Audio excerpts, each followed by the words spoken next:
Halo, kembali lagi dengan saya Faisal Amri. Dan sekarang kita masuk pada chapter 11. Dan kita akan membicarakan tentang had.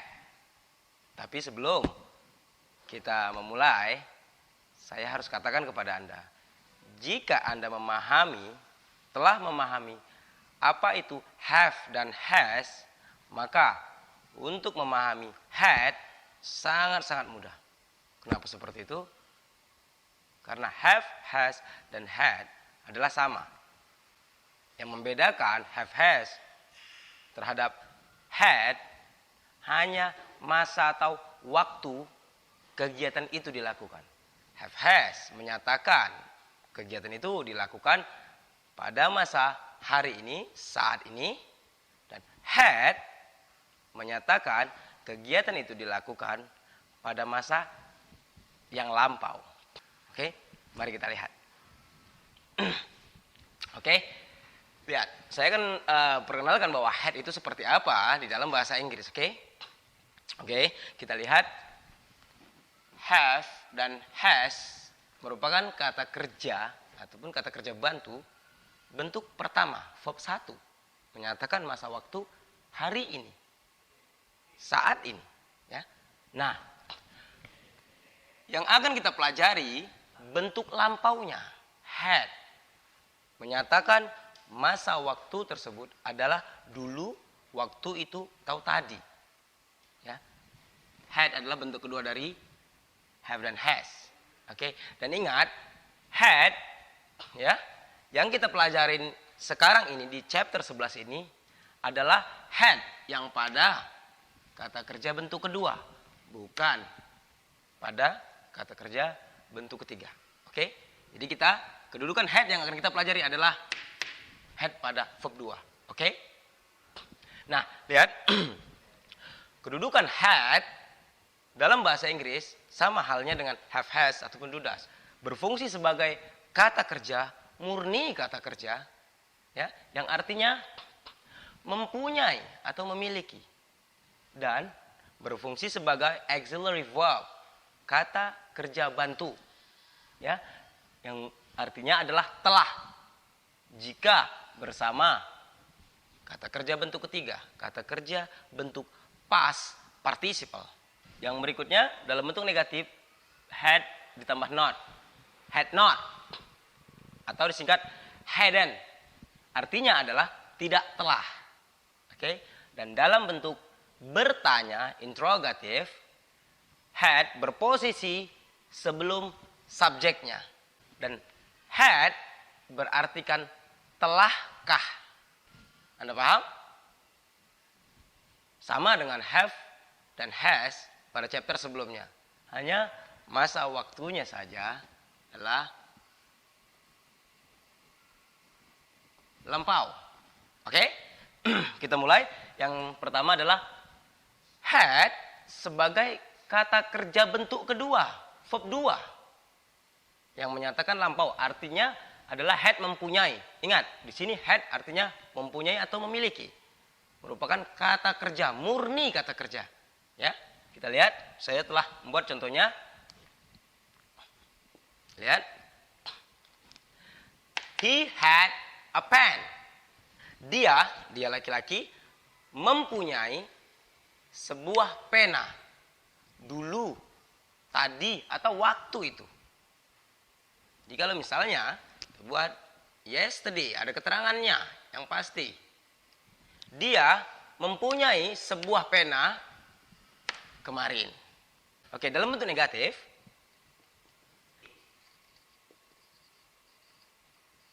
did not atau didn't have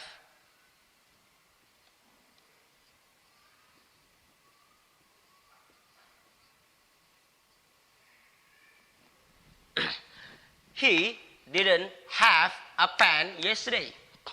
Dia tidak mempunyai sebuah pena kemarin.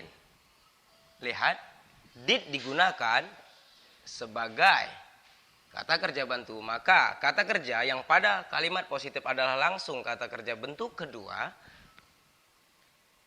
kembali menjadi kata kerja bentuk pertama. Karena did sebagai kata kerja bantu telah digunakan dalam kalimat yang menyatakan lampau. Dalam bentuk bertanya, apakah dia? Did he? Apakah dia mempunyai sebuah pena kemarin?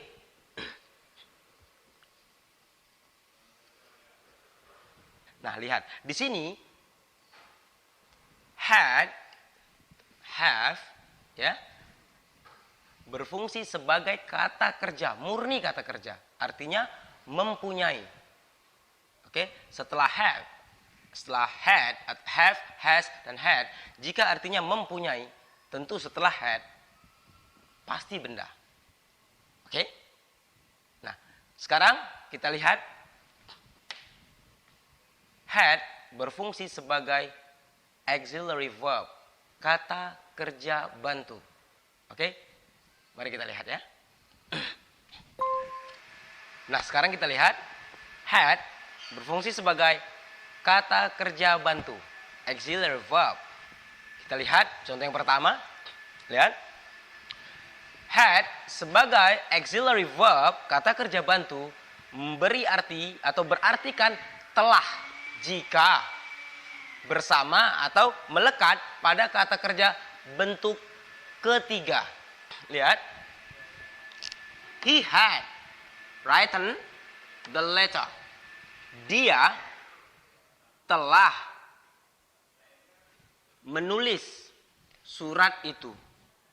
Surat tersebut dulu, waktu itu, atau tadi diterangkan oleh had sebagai kata kerja bantu bentuk kedua yang menyatakan kegiatan itu adalah lampau.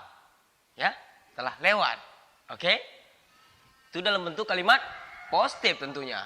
Nah, jika dalam bentuk negatif artinya adalah tidak telah jika ditambah not setelah kata had. Ya, sama halnya pada have dan has. Nah, had ditambah not, had not, atau disingkat hadn't. Oke? Hadn't. Nah, Anda bisa menggunakan yang tidak disingkat ataupun yang disingkat. Up to you. Lihat. Dalam bentuk negatif kita menambahkan kata not di sini. Ya, sorry, seperti ini saya buat. He had not written the letter. Dia tidak telah menulis surat tersebut. Surat itu, waktu itu, dulu, atau tadi. Intinya menyatakan lampau. Ya, jika ada keterangannya secara pasti, misalnya yesterday, maka had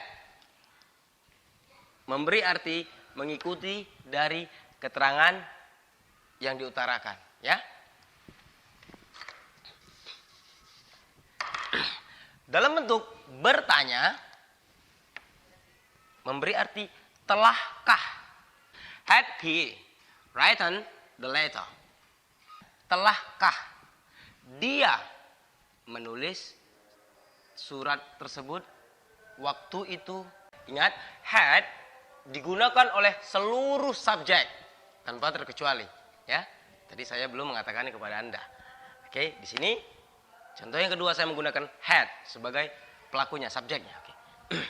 They had learned.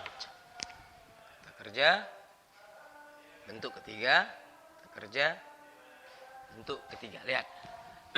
They had learned English for 30 minutes yesterday. Mereka telah, kegiatannya adalah belajar.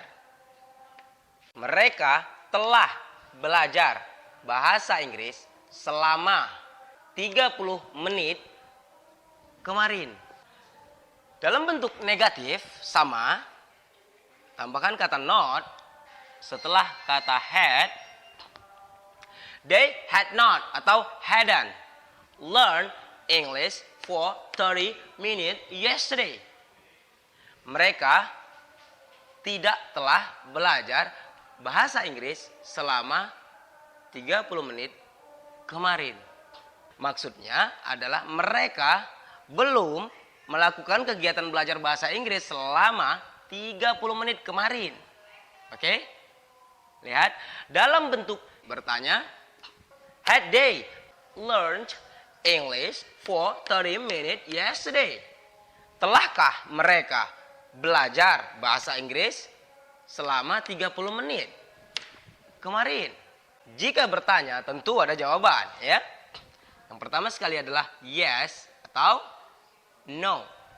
Jawabannya pertama misalnya, ya, mereka telah. Yes. They had. Tidak, mereka tidak telah. Maksudnya mereka belum. They had not. Atau hadn't. Bagaimana kita menyatakan,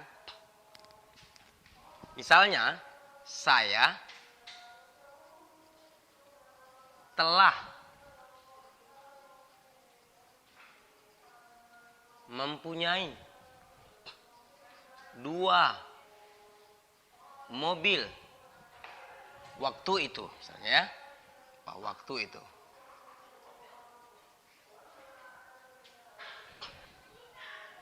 Saya, I, telah lampau, tentu, had. Mempunyai adalah kata kerja. Kata kerja mempunyai harus dalam bentuk kata kerja bentuk ketiga, past participle. Apa itu? Ini bentuk pertama, bentuk kedua, bentuk ketiga. Mempunyai. Jadi, saya telah mempunyai. I had. Had. Ini sebagai kata kerja bantu. Ini sebagai kata kerja murni. 2 mobil. 2 cars. Sedikit aneh. Tapi seperti itu bahasa Inggris. Kalimat positif. I had, saya telah. I had, saya telah mempunyai 2 mobil. Waktu itu, dulu. Jadi, had, jika sebagai kata kerja bantu, jika berfungsi sebagai kata kerja bantu, ya sebagai kata kerja bantu. Had, jika berfungsi sebagai kata kerja atau verb atau murni kata kerja, ya sebagai kata kerja. Dalam bentuk negatif, Anda tinggal menambahkan kata not. I had not atau hadn't. Kita masuk bagaimana jika had bersama dengan kata tanya 5W 1H. Mari kita lihat.